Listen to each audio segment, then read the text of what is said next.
Hello दोस्तों, मैं अरविंद एक बार फिर स्वागत करता हूं आप सभी का आपके प्यारे इस प्लेटफॉर्म पर। दोस्तों, आज की क्लास की बात करें हम लोग तो आज का क्लास आपके लिए बहुत ही इंपॉर्टेंट होने वाला है, क्योंकि आज के इस चैप्टर में हम लोग क्लास 12th केमिस्ट्री का एक लेसन जो स्टार्ट कर रखा है जिसका नाम है विलियन, ठीक है, उसको कंप्लीट करने वाले हैं। और इसके साथ साथ विलियन नाम का ये जो चैप्टर है, ठीक है, इसको कंप्लीट करने वाले हैं। और इसके साथ साथ आज हमें मोस्ट इंपॉर्टेंट टॉपिक, यानी इस चैप्टर के मोस्ट इंपॉर्टेंट टॉपिक जिनका नाम है क्वथनांक, क्वथनांक, क्वथनांक उन्नयन, उन्नयन, हिमांक, हिमांक और हिमांक अवनमन, हिमांक अवनमन, ठीक है बेटा। और इसके साथ साथ एक और टॉपिक हम लोग बात करेंगे, उसका नाम है वांट हाफ गुणांक, वांट हाफ गुणांक, ठीक है। ये चैप्टर हम लोग शुरू करने वाले, मतलब ये टॉपिक शुरू करने वाले, ये टॉपिक हमारे एग्जाम के लिए बहुत ही इंपॉर्टेंट होने वाला है, ठीक है। तो इसको ध्यान में रखते हुए हम लोग डिस्कशन करेंगे आज, ठीक है। उससे पहले आप लोग हमें एक बता दें कि क्या आप लोगों को ये कलर विजिबल हो रहा है क्या, ठीक है। यदि ये कलर अच्छे से विजिबल हो रहा है तो अच्छी बात है, नहीं हो रहा है तो भी बता दीजिए हमें, ठीक है। चलिए, उम्मीद करते हैं अब तो हो ही रहा होगा। चलिए, ठीक है, हाँ विजिबिलिटी सही है, ठीक है।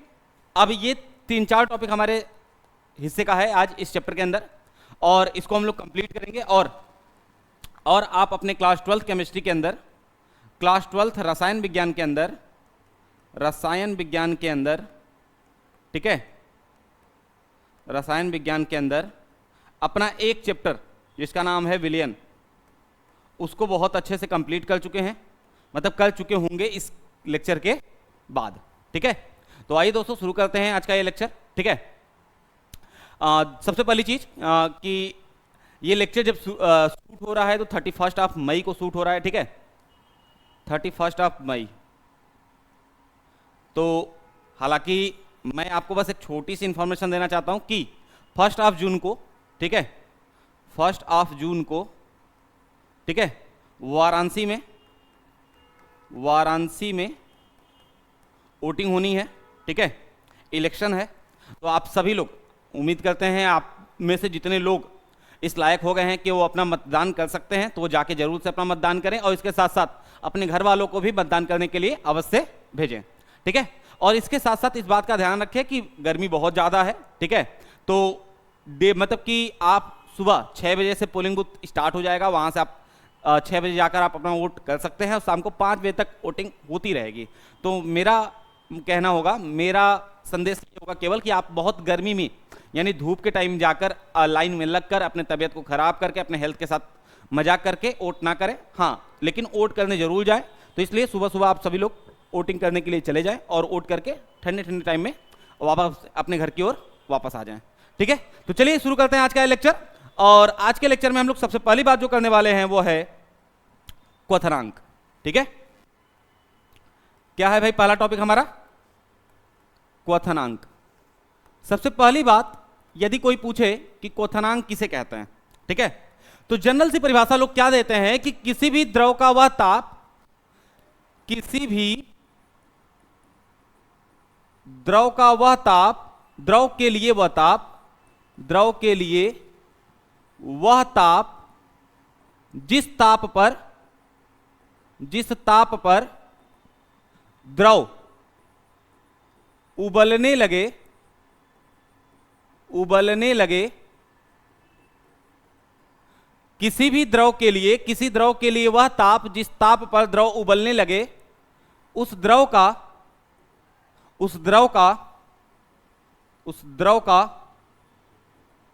क्वथनांक कहलाता है, ठीक है। लेकिन ये परिभाषा बिल्कुल भी गलत है, ठीक है, बिल्कुल ही गलत है। ये परिभाषा एकदम रत्ती भर का भी सही नहीं है, ठीक है।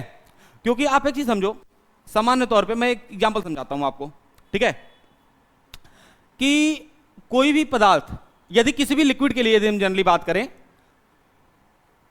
किसी भी द्रव के लिए बात करें, यदि इस द्रव का बॉइलिंग पॉइंट 100 डिग्री सेल्सियस है तो ये 100 डिग्री सेल्सियस ही रहेगा।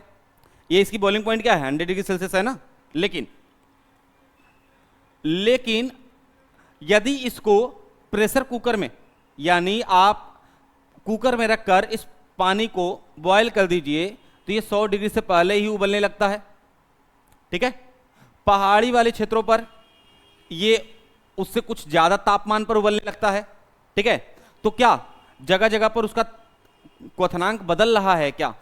यानी आप ये कहना चाह रहे हो कि इस आधार पर कि एक पदार्थ जिसका पोजीशन और सिचुएशन बदल दिया जाए, उसकी स्थिति और अवस्था बदल दी जाए, तो उस केस में उसका क्वथनांक ही बदल जाएगा? नहीं भाई, ऐसा नहीं होता, ठीक है। क्वथनांक निश्चित होता है, ठीक है। तो ये परिभाषा बिल्कुल ही गलत है। तो इसलिए मेरा सजेशन होगा कि आप लोग इसे याद ना करें और ना ही इसे समझने का प्रयास करें। ये आपके छोटे भाई बहनों को पढ़ाया जाता होगा और समझाया जाता होगा कि भैया देखो ऐसा होता है, लेकिन आप बड़े हो गए हैं, ठीक है। तो बड़े हो गए हैं तो कुछ फर्ज आपका भी बनता है कि आप अपने छोटे भाई बहनों को सटीक और सही नॉलेज प्रदान कराएं, ठीक है। तो मैं ये परिभाषा रॉन्ग है, मैं बिल्कुल कह रहा हूं, ठीक है। इसकी जगह दूसरी परिभाषा मैं लिख रहा हूं, किसी भी द्रव के लिए, किसी भी द्रव के लिए, द्रव के लिए वह ताप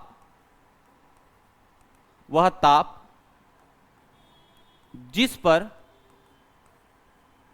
द्रव का दाब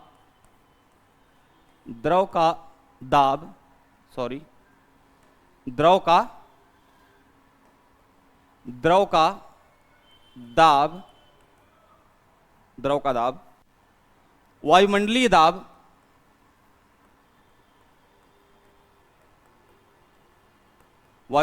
दाब ब्रैकेट में 76 mm सेमी कहते हैं, ठीक है। तो आप सेमी लिख दीजिए, 76 सेमी, ठीक है। वायुमंडलीय दाब 76 सेमी हो जाए वह ताप उस पदार्थ का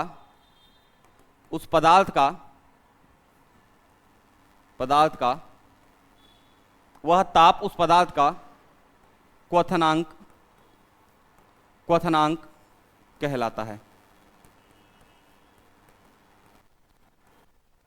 ठीक है भाई।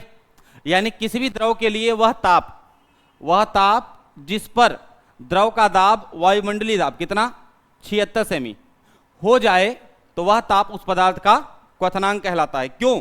क्योंकि आपका तापक्रम बदल सकता है, आपका तापक्रम अलग अलग अवस्था में अलग अलग हो सकता है, लेकिन एक ही पदार्थ का क्वथनांक अलग अलग नहीं हो सकता है।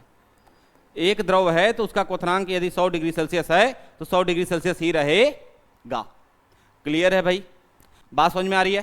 ठीक है। यदि समझ में आ रही है तो इसके साथ साथ ये जो आपको बातें बताई जा रही हैं और ये लिखवाई जा रही हैं, ये सारी चीजें आपको, ठीक है, आपको हमारे टेलीग्राम चैनल, ठीक है, टेलीग्राम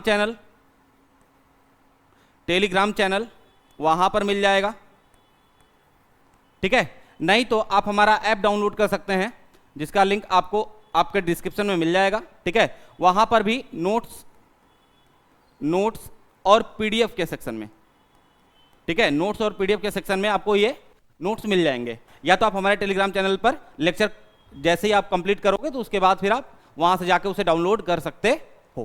क्लियर है? चलिए, वेरी गुड। उम्मीद है आपको ये बात समझ में आ गई होगी। क्या समझ में आ गई होगी? कि क्वथनांक किसे कहा जाता है, ठीक है बेटा। आपको यदि क्वथनांक समझ में आ गया, ठीक है, तो कहते सर क्वथनांक पढ़ा क्यों रहे थे? क्योंकि हमें क्वथनांक तो बहुत, हमारे सिलेबस में क्वथनांक नाम की टॉपिक तो है नहीं।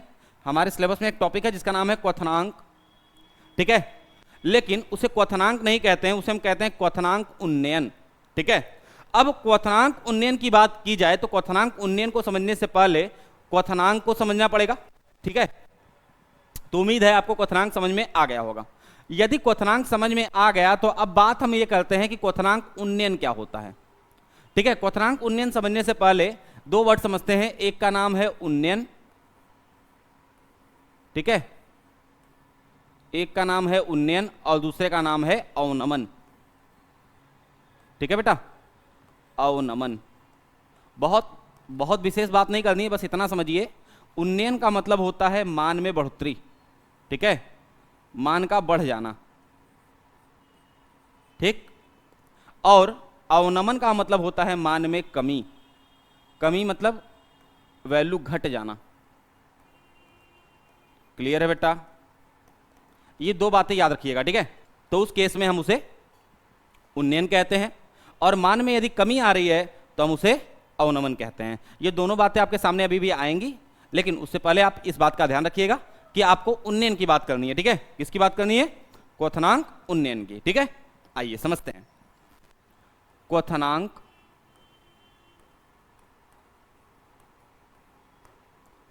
क्वथनांक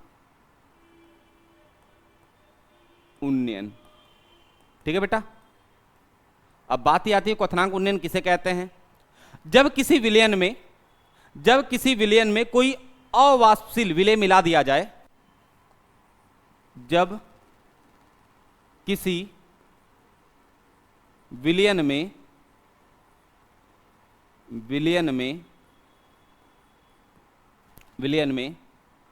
अवाष्पशील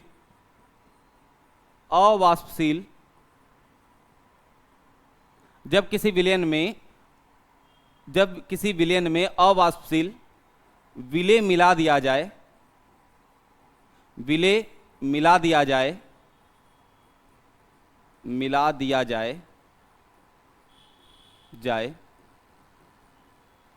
तो अवाष्पशील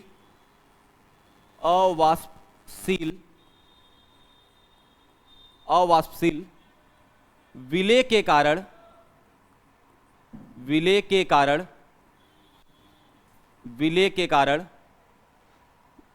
अवाष्पशील विलेय के कारण विलयन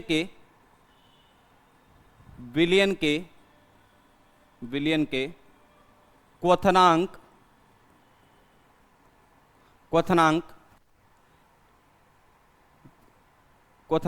के मान में वृद्धि हो जाती है, वृद्धि हो जाती है। तो इस घटना को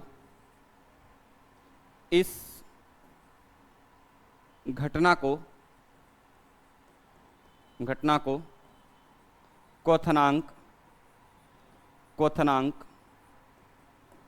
उन्नयन कहते हैं। क्वथनांक उन्नयन कहते हैं। मतलब क्या है सर इसका? मतलब यह है कि आपके पास कोई द्रव है, ठीक है, आपके पास कोई द्रव है, आपने उस द्रव में कोई एक ऐसा पदार्थ मिलाया जो नॉन वोलेटाइल है, जो जल्दी गलता नहीं है, ठीक है, डिजॉल्व नहीं होता है, और उसके डिजॉल्व न होने के कारण उसके अंदर एक प्रॉपर्टी है कि वो हीट को एब्जॉर्व कर लेता है, ठीक है।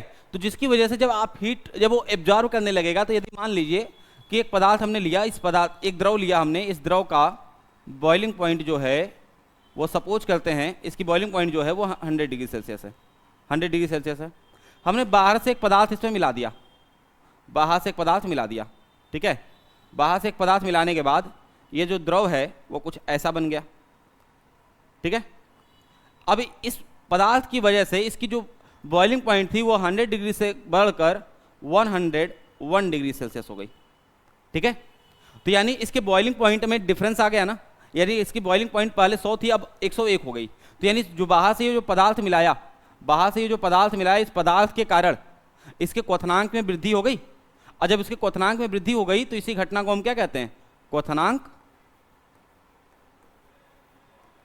क्वथनांक उन्नयन कहते हैं। बात समझ में आ रही है बेटा? इसी घटना को हम क्या कहते हैं? क्वथनांक उन्नयन कहते हैं। क्लियर है इतनी बातें? यहां तक में कोई परेशानी है तो बताइए, यहां तक में कोई प्रॉब्लम है तो बताइए। ठीक है, ठीक है, यहां तक में कोई परेशानी है तो बताइए।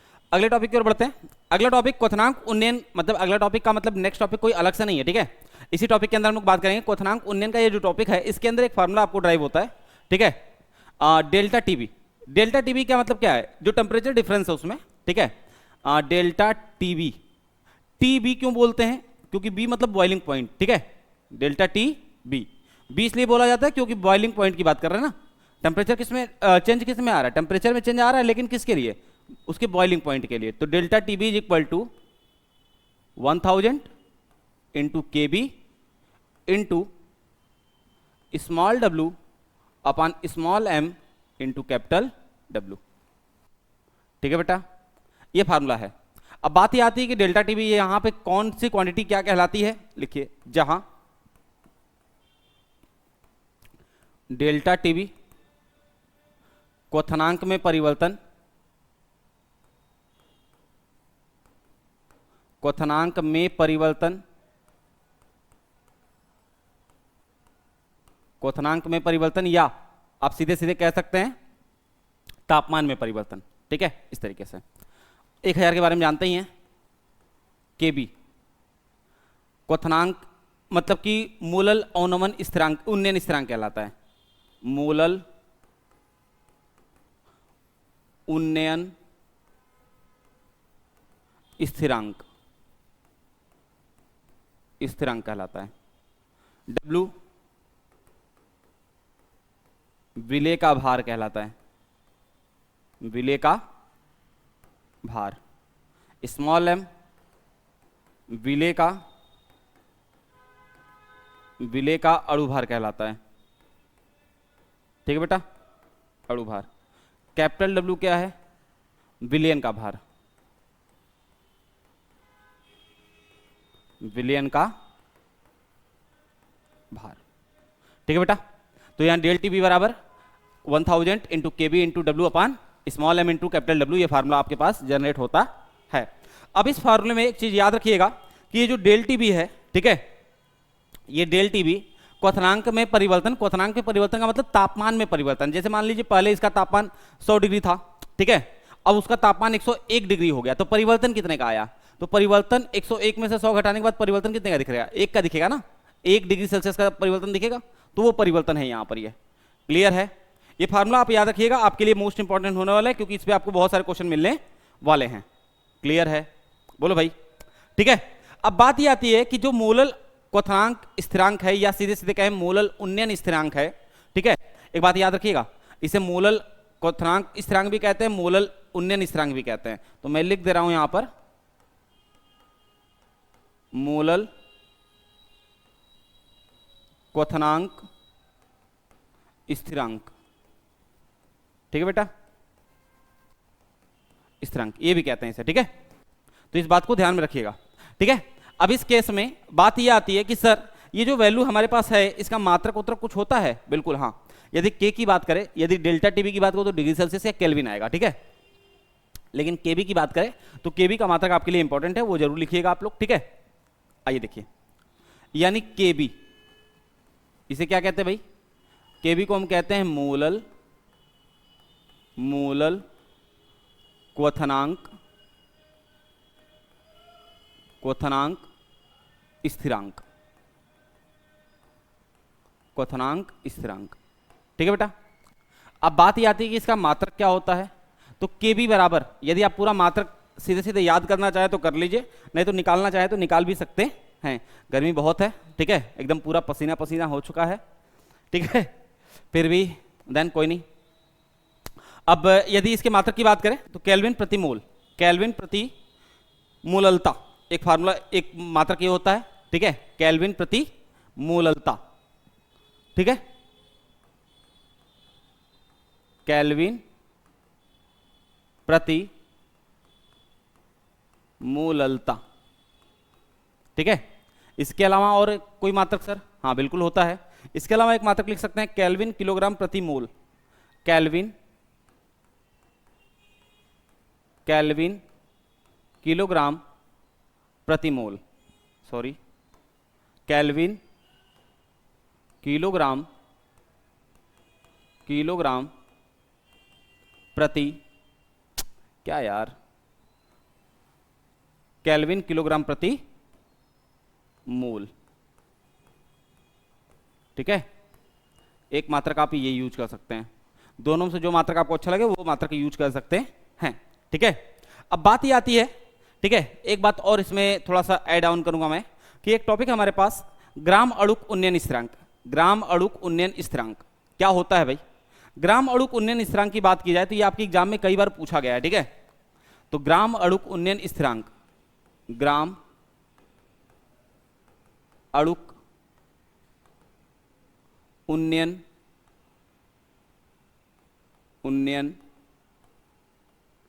स्थिरांक। ठीक है बेटा, ग्राम अणुक उन्नयन स्थिरांक। ठीक है, क्या होता है? यदि इसके डिफिनेशंस की बात करें तो 100 ग्राम विलायक में, 100 ग्राम विलायक में किसी अवाष्पशील विद्युत अपघट्य, किसी अवाष्पशील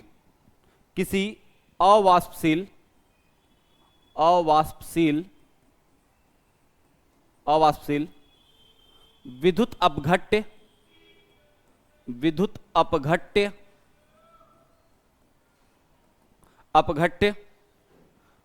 पदार्थ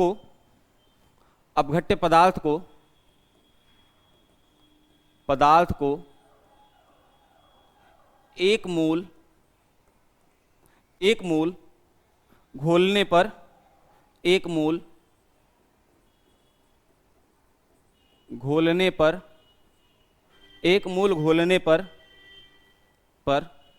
क्वथनांक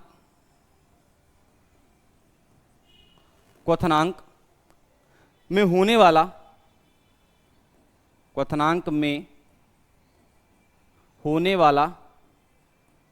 उन्नयन मतलब बढ़ोतरी, उन्नयन को विलयन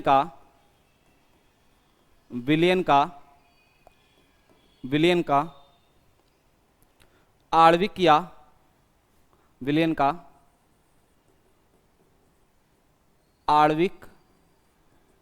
या ग्राम अणुक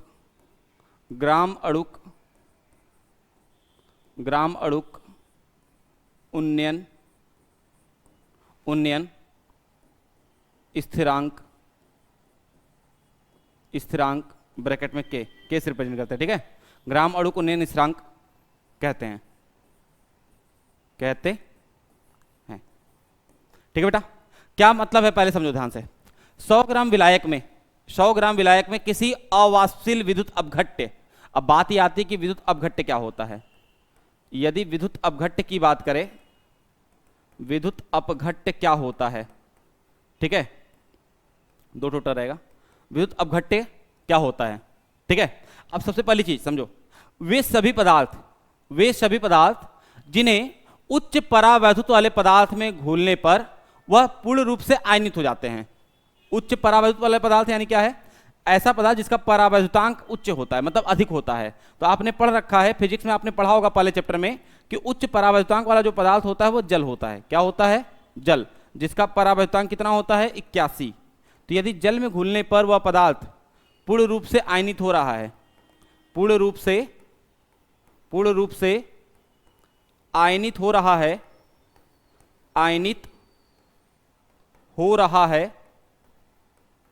है तो, ठीक है, पूर्ण रूप से आयनित हो रहा है तो उस पदार्थ को हम क्या कहते हैं? विद्युत अपघट्य।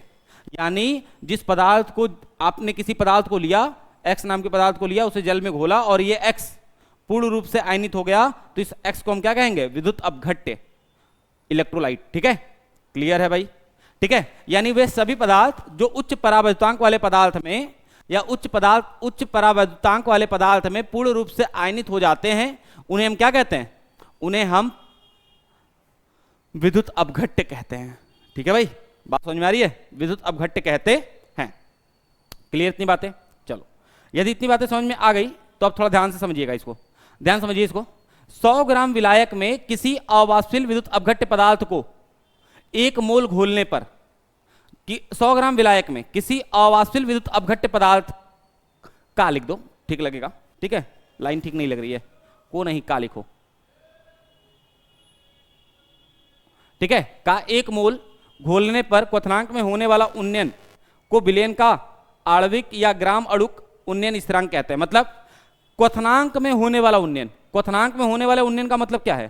क्वथनांक में होने वाले उन्नयन का मतलब यह है कि उसके मान में जो बढ़ोतरी हुई, ठीक है, जो बढ़ोतरी हुई यानी जो मान बढ़ गया, इस पदार्थ का 1 मोल उस विलयन में घोलने पर उसके क्वथनांक में जो बढ़ोतरी हुई या उसके क्वथनांक का मान जितना बढ़ा, उसी को हम क्या कहते हैं? 1 ग्राम अणुक उन्नयन स्थिरांक, जिसे हम के से प्रदर्शित करते हैं। ये इंपॉर्टेंट है, आपके एग्जाम में कई बार आया हुआ है, ठीक है, इसलिए मैंने बता दिया। क्लियर है भाई? यहां तक बात समझ में आ गई? यदि यहां तक बात समझ में आ गई तो अगली टॉपिक हम लोग बात करेंगे वो ये कि हिमांक क्या होता है। ठीक है, किसकी बात करेंगे? हिमांक क्या होता है। यदि हिमांक की बात करें तो किसी भी द्रव के लिए या किसी भी पदार्थ के लिए आप ऐसे कह सकते हो, परिभाषा सुनते हैं हिमांक की, ठीक है, हिमांक, आइए समझते हैं। हिमांक किसी द्रव के लिए, किसी द्रव के लिए, द्रव के लिए हिमांक वह ताप है, के लिए हिमांक वह ताप है, ताप है जिस पर वह पदार्थ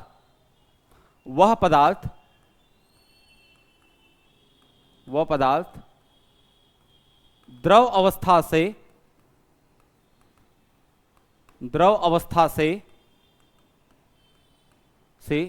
ठोस अवस्था में, द्रव अवस्था से ठोस अवस्था में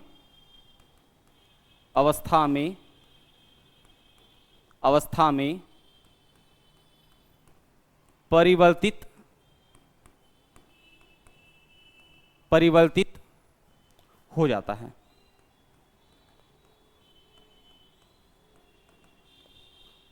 मतलब क्या है इसका भाई? किसी द्रव के लिए हिमांक वह ताप है जिस ताप पर या जिस पर वह पदार्थ द्रव अवस्था से ठोस अवस्था में परिवर्तित हो जाता है, उस पदार्थ का या उस द्रव का हिमांक कहलाता है। क्या कहलाता है? हिमांक कहलाता है। मतलब क्या है इसका? मतलब यह है, देखो एक चीज समझो, इसको दूसरे तरीके से भी कहा जा सकता है, ठीक है। एक्चुअल में इसकी जो ये परिभाषा है वो परफेक्ट नहीं है। इसके अलावा हम ये भी कह सकते हैं किसी भी द्रव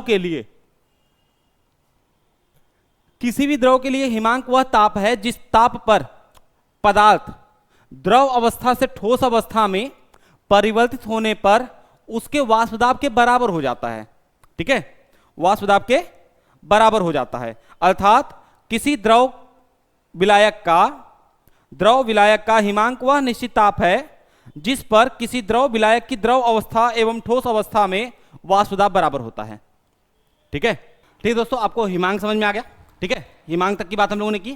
क्या है? किसी भी द्रव के लिए हिमांक वह ताप है जिस ताप पर पदार्थ द्रव अवस्था से ठोस अवस्था में परिवर्तित हो जाता है, वह उस पदार्थ का हिमांक कहलाता है। इसकी दूसरी परिभाषा यदि हम लोग बात करना चाहें तो उसकी दूसरी परिभाषा में हम ये कह सकते हैं कि किसी भी पदार्थ का हिमांक या किसी भी द्रव के लिए उसका हिमांक द्रव अवस्था से ठोस अवस्था में परिवर्तन पर उसकी वाष्प दाब के बराबर हो। यानी वाष्प दाब की सामान्य अवस्था में यदि जब उसका वेपर प्रेशर समान हो, उस केस में यदि द्रव ठोस में परिवर्तित हो जा रहा है तो उस केस में ही वह ताप उसका क्या कहलाएगा? हिमांक कहलाएगा। अब अगली पॉइंट जो हमें बात करनी है वो करनी है हिमांक में अवनमन।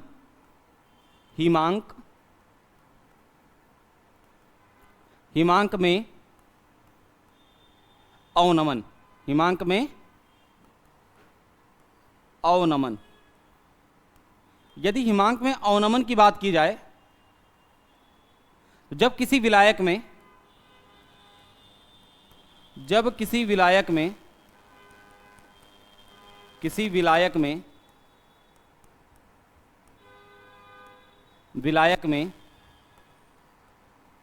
कोई अवाष्पशील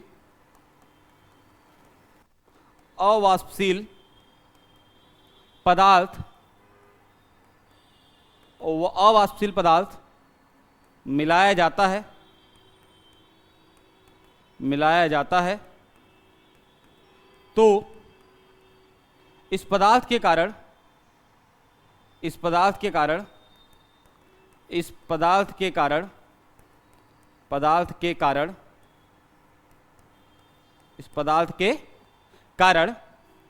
द्रव के हिमांक में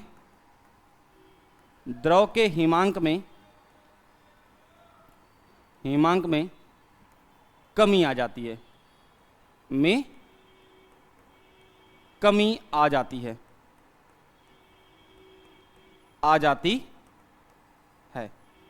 हिमांक में कमी आ जाती है। इस कमी को या इस घटना को हिमांक अवनमन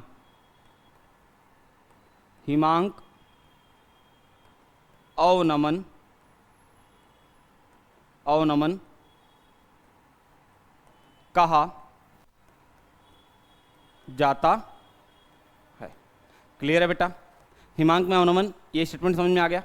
यदि ये स्टेटमेंट समझ में आ गया तो थोड़ा सा इस बात को समझो। हिमांक में अवनमन यानी delta TF is equal to 1000 into KF into small w upon small m into capital W।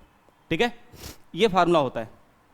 ठीक है, ये फार्मूला होता है, जहां बाकी सब तो सेम है, बस यहां पर KF चेंज है। तो इसे लिख लेते हैं मोलल अवनमन स्थिरांक कहा जाता है इसे।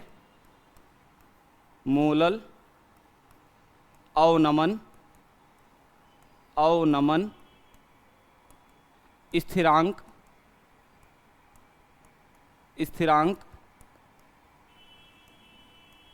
कहा जाता है। ठीक है बेटा, मोलल अवनमन स्थिरांक कहा जाता है। अब बात ये आती है, ये जो KF है इसका मात्रक क्या होता है? तो KF का मात्रक वही होता है जो KB का होता है। क्या होता है? केल्विन प्रति मोललता, केल्विन प्रति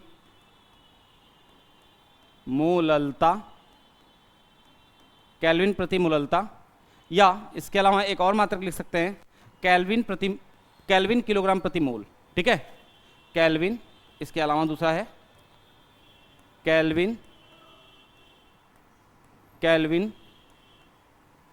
किलोग्राम प्रति मोल, केल्विन किलोग्राम प्रति मोल। ठीक है बेटा, अब दोनों में से जो मात्रक आपको यूज करना है वो कर सकते हैं। फार्मूला याद रखिएगा, डेल TF और डेल TB दोनों इंपॉर्टेंट है आपके लिए। ठीक है, दोनों आपके एग्जाम में पूछे जाते हैं। क्लियर इतनी बातें? यहां तक यदि बात समझ में आ गई, ठीक है, तो उस केस में अब अगले टॉपिक की ओर चलेंगे, जो हमारा लास्ट टॉपिक होने वाला है इस एग्जाम, आज की टॉपिक का।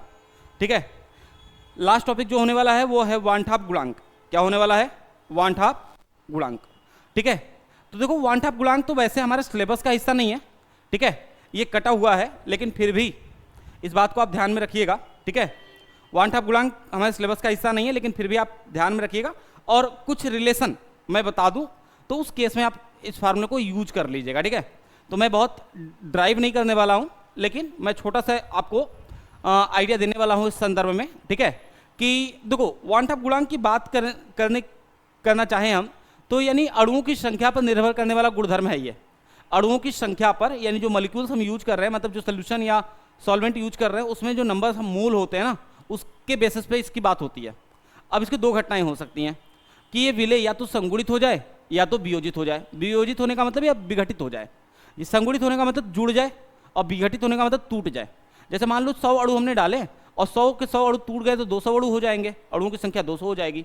या 100 अणु डाले और 100 के 100 अणु संगुणित हो जाए तो अणुओं की संख्या कितनी हो जाएगी? 50 हो जाएगी। तो ये दो तरीके हैं। तो उस केस में अणुओं की संख्या अणुभार पर निर्भर करती है, तो इसको हम ड्राइव नहीं करना चाहेंगे क्योंकि हमारे सिलेबस का हिस्सा नहीं है ये, ठीक है। तो यहाँ पर अब फार्मूला याद कर लीजिएगा, ठीक है। वियोजन की मात्रा के लिए जो संबंध हमारे पास आता है alpha is equal to, alpha वियोजन की मात्रा है, अल्फा की वियोजन की मात्रा के लिए जो संबंध आता है alpha is equal to I minus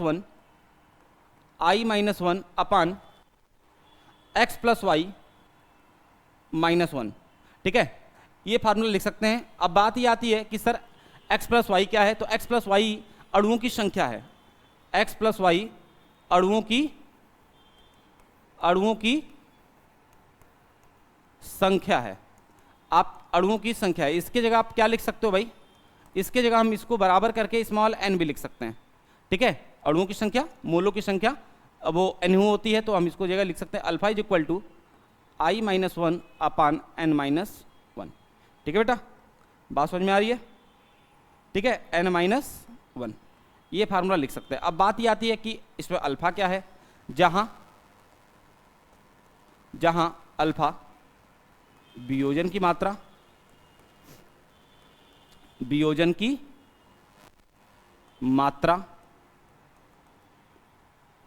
I one half गुणांक n अणुओं की संख्या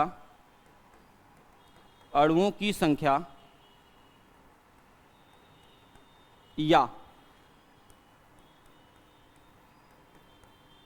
मोलों की संख्या है, मोलों की संख्या है, अणुओं की संख्या या मोलों की संख्या है। क्लियर है बेटा? ये कब की बात हो रही है? जब वियोजन की बात हो। तो वियोजन के लिए फार्मूला क्या मिलता है? Alpha is equal to I minus one upon N minus one. लेकिन जब संगुणन की बात आ जाए तब क्या फार्मूला मिलता है? तो संगुणन के केस में आपको फार्मूला मिल जाता है अल्फा इज इक्वल टू, ठीक है, या आप यहां पे लिख सकते हैं सीधे सीधे कि I is equal to one minus alpha plus alpha by N, यानी कि संगुणन की अवस्था में क्या मिलेगा भाई? संगुणन की अवस्था में, संगुणन की अवस्था में जो मिलेगा वो I is equal to one minus alpha plus alpha by N. अब यहाँ से यदि आप अल्फा का मान निकालना चाहते हैं तो लिख सकते हैं I minus one is equal to alpha by N minus alpha, alpha यहाँ से कॉमन ले लीजिए तो क्या मिलेगा? One minus N upon N. Clear है? I minus one. तो यहाँ से यदि अल्फा बराबर निकालना चाहें, अल्फा इज इक्वल टू, तो क्या मिल जाएगा? n into I minus one upon one minus N, ये मिल जाएगा हमें क्या? Alpha equal to. तो यानी संगुणन का केस ये होगा और वियोजन का केस ये होगा, ठीक है। तो ये दो फार्मूले आपके पास है, संगुणन के और वियोजन के, ठीक है। क्लियर है इसकी बात? अब बात समझ में एक बात और समझ लेते हैं कि न्यूमेरिकल लगाते वक्त जब आप आई की बात करोगे तो आई आपको जनरली मिलेगा नहीं, ठीक है। वन हाफ गुणांक है, मतलब कि एक चीज़ समझो, जैसे कि हालांकि रहने देते हैं इस चीज़ को, ठीक है, क्योंकि मैं इसके नेक्स्ट लेक्चर में आपके प्रीवियस ईयर में आए हुए क्वेश्चन को लेकर आऊँगा, डिस्कस करूँगा, जिसमें कुछ प्रीवियस 5 ईयर्स के अंदर, 5 एंड 7 ईयर्स के अंदर आपके पास जो न्यूमेरिकल्स आए हैं उस न्यूमेरिकल्स को मैं डिस्कस करने वाला हूं। तो उस न्यूमेरिकल्स के डिस्कशन में आपको एक फार्मूला, मतलब एक क्वेश्चन आपको इस पर मिलेगा, मतलब एक क्वेश्चन जो आपके एग्जाम में आया हुआ है, ठीक है, थोड़ा डिफिकल्ट है बट आपके एग्जाम में आया हुआ है इस फार्मूले पर, ठीक है। तो इस पर भी डिस्कस हम लोग करेंगे। तो ठीक है, रखते हैं आज के लिए इतना ही, मिलते हैं नेक्स्ट वीडियो में, तब तक के लिए बाय बाय, थैंक यू।